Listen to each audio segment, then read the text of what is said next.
Bonjour tout le monde, je suis maîtresse Hajer, votre maîtresse de français. Aujourd'hui, nous allons découvrir une nouvelle leçon d'orthographe et il s'agit de l'accord de l'adjectif qualificatif. C'est parti. Donc, avant tout, on doit d'abord savoir qu'est-ce qu'un adjectif. Donc, la définition d'un adjectif. L'adjectif est avant tout un mot variable. Qu'est-ce qu'un mot variable? C'est le contraire de invariable. Autrement dit, c'est un mot qui change d'orthographe. C'est-à-dire, on peut rajouter un E, on peut rajouter un S.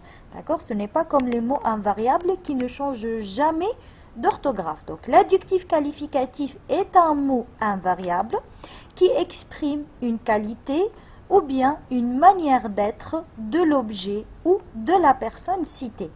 Autrement dit, l'adjectif, comme son nom le précise, il qualifie l'objet cité. D'accord? Un grand livre, le livre, il est comment? Il est grand. Et on a déjà vu ça dans la leçon du groupe nominal. D'accord? Donc l'adjectif, il est parfois classé dans un groupe nominal. Pourquoi? Pour donner des informations sur le nom noyau. Donc il qualifie le nom noyau. Il donne soit une qualité ou bien une manière d'être. Il est comment ce nom? D'accord? Quand on pose la question ce nom, il est comment? On va trouver l'adjectif.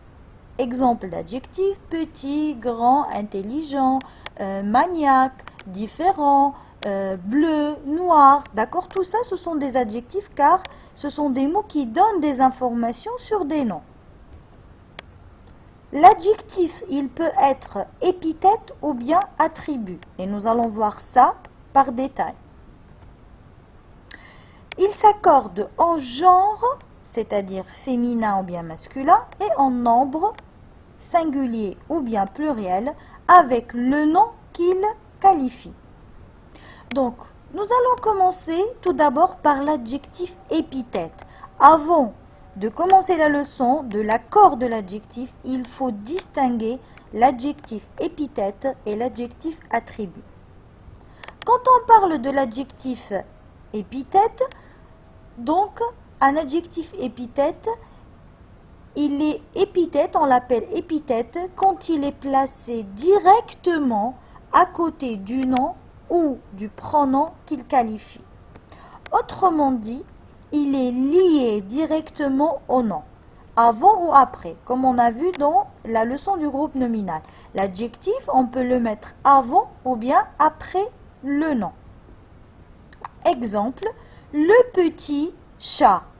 Où est le nom noyau? C'est chat. Où est l'adjectif? C'est petit. Est-ce qu'il y a quelque chose entre petit et chat? Non, ils sont liés. D'accord? Donc, petit est un adjectif épithète. Tout simplement, l'adjectif épithète lié directement au nom. Un autre exemple, un garçon magnifique. Pardon pour l'orthographe, c'est pas un façon. Un garçon magnifique. D'accord? Donc, un garçon magnifique, le nom noyau c'est garçon, l'adjectif c'est magnifique. Cette fois, l'adjectif est placé après le nom. Est-ce qu'il y a quelque chose entre les deux? Non, ils sont liés, donc notre adjectif est un adjectif qualificatif épithète. Un autre exemple, une fille intelligente. La même chose, il n'y a rien entre fille et intelligente. Le nom est lié directement à l'adjectif, donc l'adjectif est épithète. Pourquoi on dit il est lié directement et il n'est pas séparé? Est-ce que l'adjectif peut être séparé du nom? Eh bien oui, donc l'adjectif quand il est attribut, il va être séparé du nom. Séparé par quoi? Nous allons découvrir cela tout de suite. Donc un adjectif est attribut quand il est séparé du nom par quoi? Par un verbe d'état. D'accord? Épithète lié directement au nom, attribut séparé du nom par un verbe d'état. Rappel des 7 verbes d'état. Allez, je vous donne quelques instants pour réfléchir. Qui peut se rappeler des 7 verbes d'état? Être. On va les découvrir ensemble. Être, paraître, rester, sembler, demeurer, devenir et avoir l'air.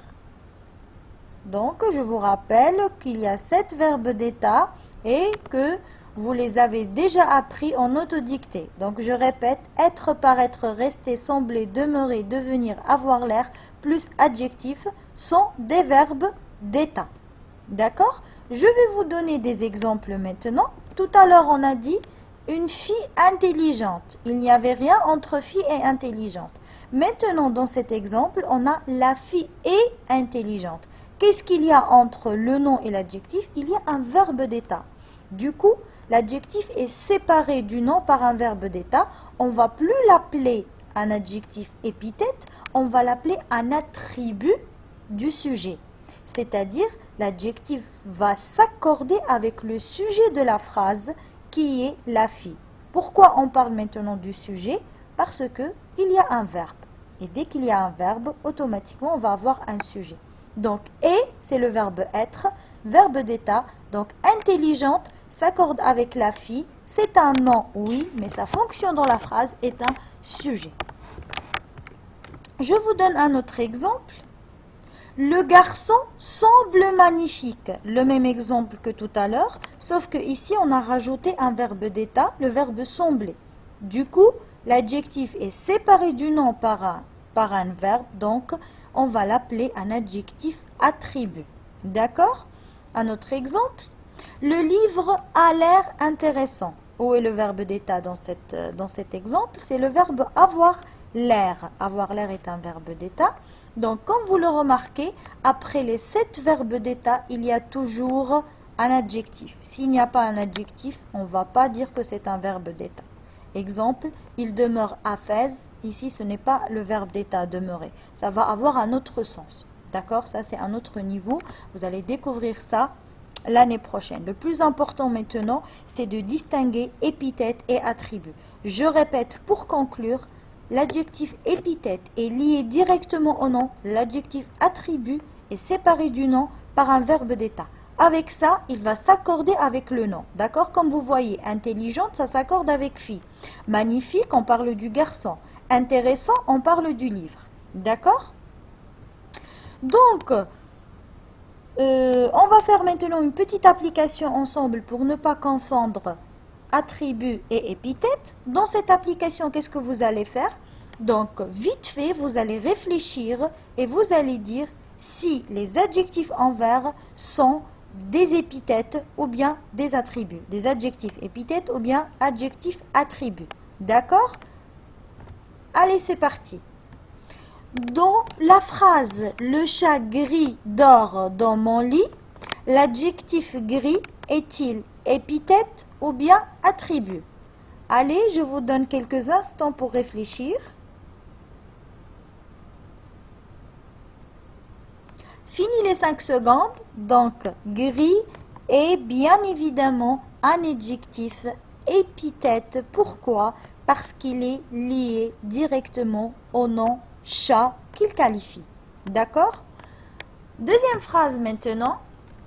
Ces outils sont utiles. Ces outils sont utiles. Alors, il s'agit d'un adjectif épithète ou bien attribut dans cette phrase. Réfléchissez, vous avez 5 secondes.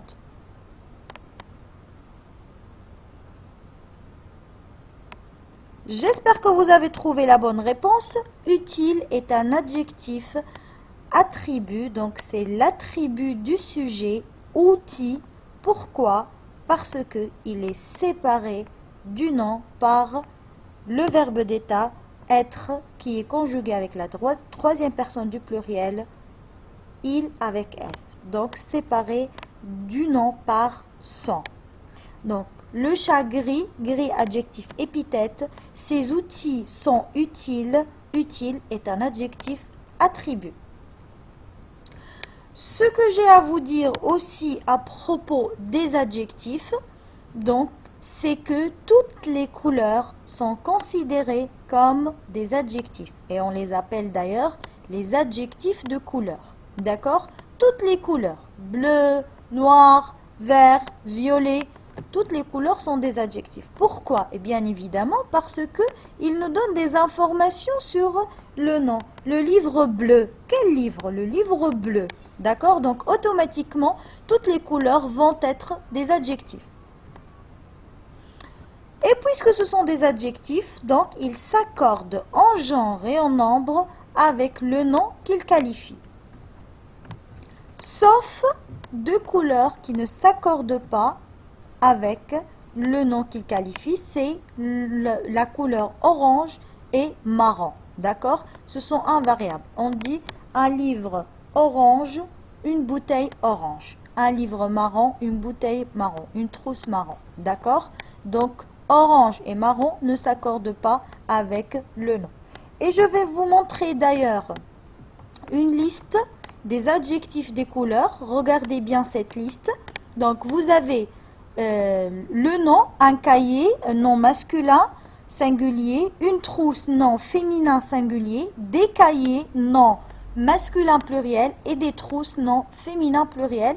Et vous allez voir donc les couleurs et vous allez voir comment les couleurs, les adjectifs de couleur s'accordent en genre et en nombre avec le nom qu'ils qualifient. Si on dit un cahier jaune, donc jaune pour féminin ou masculin, c'est la même chose. Quand il s'agit du pluriel, on va rajouter le S. Pour, par exemple, l'adjectif bleu, au féminin, on rajoute un E. Vert, on dit verte. Gris, grise. Noir, noire, à la fin E.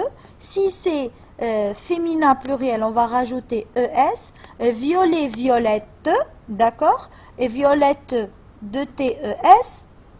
Pour le féminin pluriel, blanc, blanche, et blanc, on rajoute le S avec le masculin pluriel, et CHES pour le féminin pluriel.